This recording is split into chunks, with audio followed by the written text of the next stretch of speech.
What is happening, everybody? I am back here with another video. Got a few more, maybe like one more hour of natural daylight to give you this review on Daredevil. By the way, this is my 400th video of everything I've ever done, from streaming video games, which proved to be a disaster, to doing this, reviewing Epic Collection books. But I'll probably get back to streaming videos at some point. I don't know. We'll see, guys. But we're not talking about that now. We're talking about Daredevil Volume 1. Guys, I've now started on Daredevil. Finally, it is here. It has arrived. Volume 1, 1964 to 1966. And oh my God, or actually to quote Foggy Nelson and Matt, I think only Foggy said this, but brother. That's all I gotta say, guys. Brother. I know Peter Parker, Spider-Man said that, but man, oh God, it took me like 2 days from the time I started, which was like 2 days ago. I finished it today. Stan Lee is just so exhausting to read. I can't stand it, guys. I'm not gonna bore you guys. You guys know how I feel about Stan Lee's writing. It's just too much. This fucking guy, has to like fit every fucking word in the English language that you can find in the dictionary in one comic book issue. Like, dude, shut up. You know, seriously, Stan Lee needs to, like, well, he's dead now, but you know what I mean, guys? Like, man, not everything he says is golden, you know, just, you know. But the stories weren't too bad, though. I will say this. Shockingly, for the right now, the last two issues, 20 and 21, by the way, this covers the first 21 issues of Daredevil, from 64 to 66. I would say that, oddly enough, the writing is already shaping up to be pretty good, dynamic. I mean, again, still a lot of dialogue, a lot of words, a lot of blah, blah, blah, blah, you know, but thankfully, and I know for a fact, guys, that the pencilers, whether it's John Romita, Gene Colan, whoever, Wally Wood, they definitely kicked Stan in the ass. Like, they stepped up their game way high, you know, to where Stanley's like, shit, I gotta get my writing in gear. I gotta actually be writing like an adult and not like some stupid kid. So like the last two issues, which include the Owl, who made his first appearance in issue 3, comes back in issue 20 and 21, and he creates this mock trial for Matt. Although I didn't understand the plot, it was so stupid. Again, written by Stan Lee. So the Owl wants to bring a judge, the judge that sentenced Owl to jail. He's now putting him on trial, and he wants Matt Murdock to be the defense counsel. And mind you, Owl has goons. He has guys that can just kill this guy. It's a kangaroo court. He's gonna find the guy guilty no matter what. But for whatever reason, the Owl wants the judge to face trial. He doesn't even want to like torment him or torture him. It's not explicitly stated that he wants to torture him. And this is the problem that I have with Stan Lee. Stan Lee's writing is so non-specific and non-essential that we just have to buy everything that's given to us. You know, later on, as the years wear on, there are writers that give us plausible conditions, plausible plots and circumstances that make sense. Stan Lee does none of that. Again, guys, I just have to say, Stan Lee, you will never ever convince me that Stan Lee was a good writer at all. Dialogue-wise, circumstantially, character development, nothing. Great ideas, but poorly executed. Horrible. But again, the pencilers, I think, forced Stan Lee to become more that, and I think the world around them, you know, Vietnam, drugs, counterculture, hippies, whatever you want to call it, art, music, everything, philosophy, things were changing rapidly in the 60s, and I think Stan Lee was gravitating towards that. You wouldn't know that in the first 15 issues of this volume, which, by the way, I'm talking about Volume 1, The Man Without Fear. It says Lee Wood, which is Wally Wood or Wallace Wood, and John Romita Sr. They could have given Gene Colan, I mean, I know Gene Colan only did 2 issues, but he could have gotten that issue. He could have gotten that credit. Joe Orlando, who did issues 2, 3, and 4, could have gotten credit too. I don't know. Danny O'Neil also did I forget which issue, but he did. Oh, it was the first issue. I think it was issue 16. And then Stanley came back with 17. I might be wrong. Something. With Danny O'Neil, Stanley started the first 7 pages, and then Danny O'Neil had to finish out the issue. Oh no, I know what it was. It was Wally Wood, or Wallace Wood, did an issue. It was the God, guys, hold on. I think it was the issue 10 and 11 storyline. It was like a two issue storyline. Wally Wood started one on 10, and then Stanley came back and finished it with issue 11. So that was really the only time Stanley didn't write a story. I could be wrong about that. There's a really neat story between issues 12 to 14. 12, 13, and 14 is a 3-part storyline where Matt has left Nelson and Murdoch. He's left Karen Page, left Foggy Nelson, and he's goes on a cruise. Oh, but this one was actually a pretty confusing storyline. So, oh God, it started out stupid. It was pirates, but then they morphed into a villain, the Plunderer, guys. Kazar's brother, Parnival Plunder, horrible name, because I kept thinking Carnival, Carnival, Plunder. He's the Plunderer. And another thing, guys, Stanley doesn't put much thought into names. He doesn't put much thought into characters. His name happens to be Plunder. Kazar's real name is Lord Kevin Plunder. His brother is Lord Parsifal Plunder. But the pirate is the Plunderer. You get me? An extra ER. What? And then on top of that, issue 12, he's a pirate. I think a butt pirate. And then he slowly morphs into, because at first he's like, "Arr, you lubbers." He uses the word like lubbers and "arr, mateys" and stuff like that. And he's dressed up like a pirate. But then you get to issue 13, and then finally 14. He's no longer a pirate. His stooges are no longer pirates. One minute we're on a cruise ship. The next minute we're on Skull Island. No, Skull Island was destroyed by Kazar. No, by the end of the issue, by the end of the storyline. Sorry, guys, if I'm getting a little loud. It's just, whew. My mind was blown. From issue 12, starting at issue 12, we're on a cruise ship. By issue 14, which is the end of the storyline, we're in a castle in England, which belongs to the Plunders. Kazar. It's basically Tarzan. I mean, Stanley ripped off and plagiarized Tarzan. That's it. End of story. Okay? I dare Stanley's people to sue me. Okay? You know it's true if you people are watching. I know they're not watching, but if they are, Stanley ripped off the Tarzan story and gave it to Kazar. But a lot of things happen. Like Kazar's put on trial for the murder of an assassin who was set up by this spy named Feepers, who's posing as the Plunderer's English butler to kill them and take this medallion that has this, I think it's they don't call it vibranium, but this vibratory ore could like take over the world. And everybody wants the medallion. However, the medallion was given to the two brothers. So Kazar has one half. The Plunderer now, Parnival Plunder has the other half. And together, the medallion can take over the world. That's what the Plunderer wants.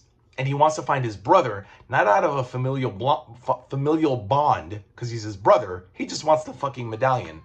So, at once, guys, and girls, anybody who's watching this, Stan Lee has thrown so much at us to digest, and none of it makes any fucking sense. It literally changes and morphs. I'm talking about issues 12 to 14, when Daredevil meets Kazar.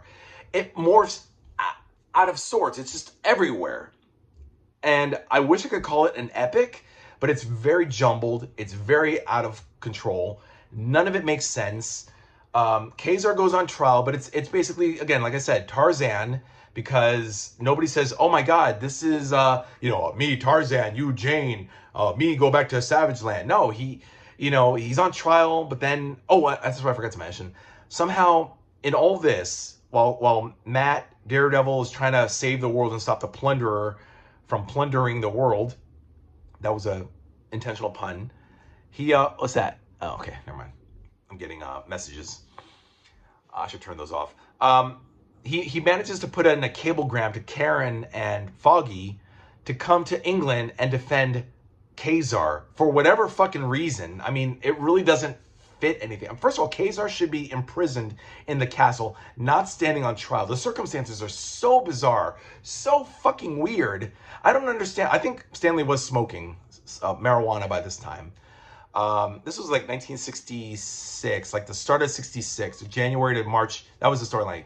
From January to March 66, issues 12 to 14. I go by the indicia release date, not when it was actually produced. So by 66, I mean, I think everybody was starting to smoke a little grass. I think I need some grass after trying to read this fucking storyline. Anyway, but there's a lot of good stuff. I really enjoyed the first issue, actually, of Daredevil. How he became Daredevil, his dad. They call him Battling Murdoch, not even Battling Jack Murdoch or Jack Battling Murdoch. It's just Battling Murdoch. It's like when Cyclops was just Slim Summers. He wasn't even Scott Slim Summers until much later, or even Scott Summers. It was just Slim Summers, and everybody called him Slim. But there's a lot of first appearances. There's the Owl I mentioned in issue 3, the Purple Man, Kilgrave in issue 4. There's Mr. Fear in issue 6.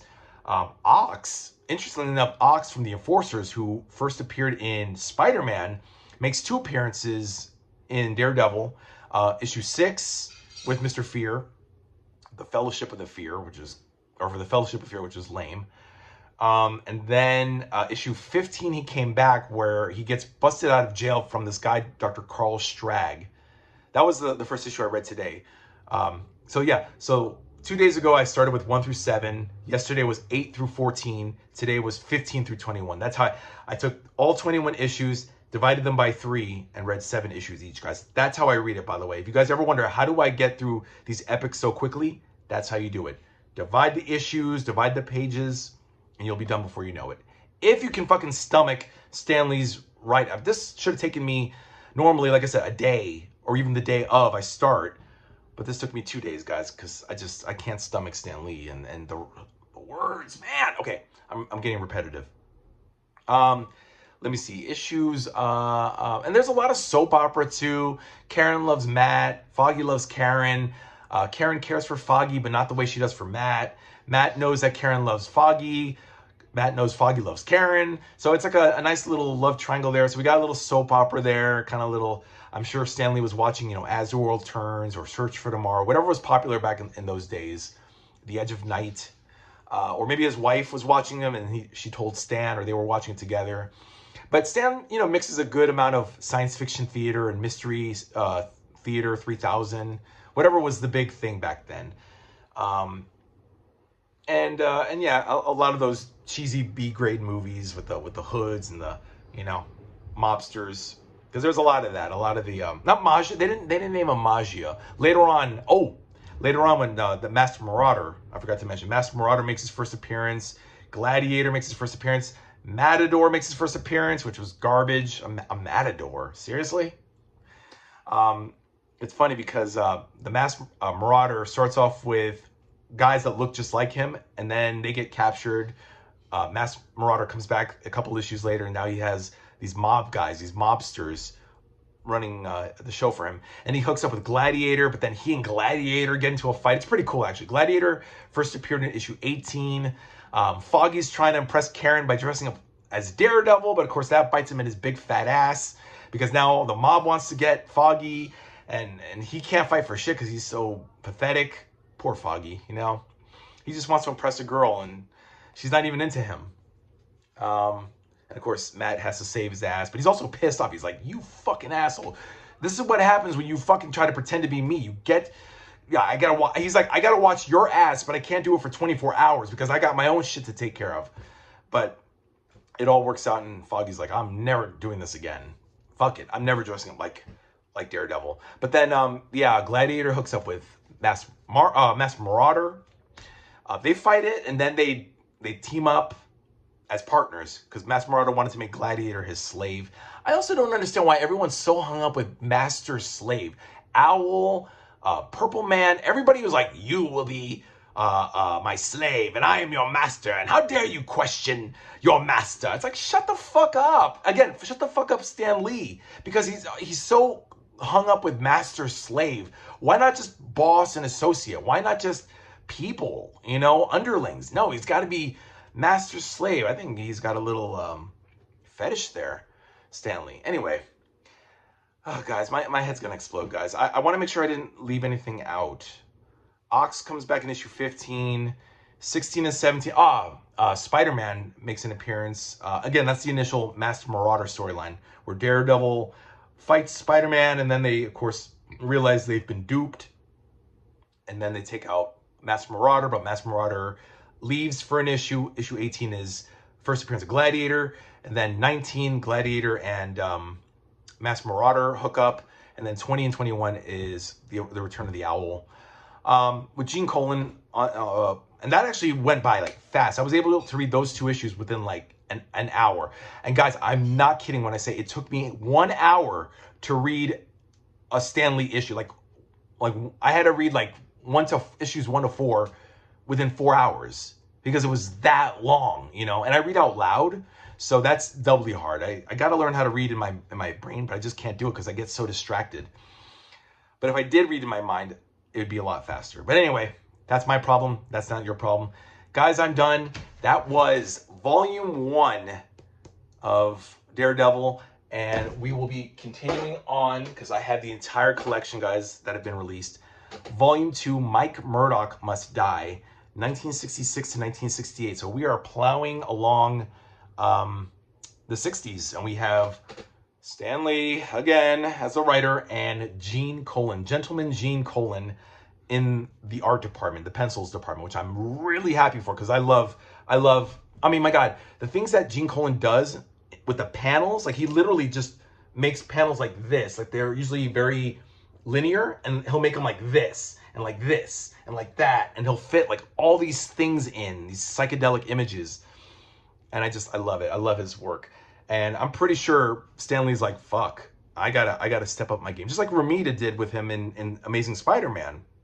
Once Romita jumped on board, forget Steve Ditko, you know, that was it. Then Stan Lee was like, no, I gotta really mature here with my writing. Anyway, that's that, guys. I will tell you this in a couple of days. This is like 528 pages. This is the new second printing that came out last year, like October of last year. So I'm interested in reading about it. I know Mike Murdock was the fake brother that he had come up with because Karen and Foggy found out that Matt is Daredevil, something like that. So he's got to like make him look stupid, you know, as only Stan Lee can make his characters look. And I'll just have to grin and bear it. But it's all Colan, guys. I know he did like issues 20 to 49, and this is what, 21 to 42, Fantastic Four 73, and annual #1, and a Not Brand Ek issue. Yeah, God, I hate Not Brand Ek. It's not funny at all. It's not. It's Marvel trying to be Mad Magazine, but it's just stupid because Stan Lee's in charge. Anyway, that's it, guys. Let me know what you guys think in the comments down below. Like it, subscribe it, or don't. I don't care. I read these epics, so you don't have to, but I encourage you to read them, guys, because reading is cool, and these epics are even better. All right, guys, take care. Bye.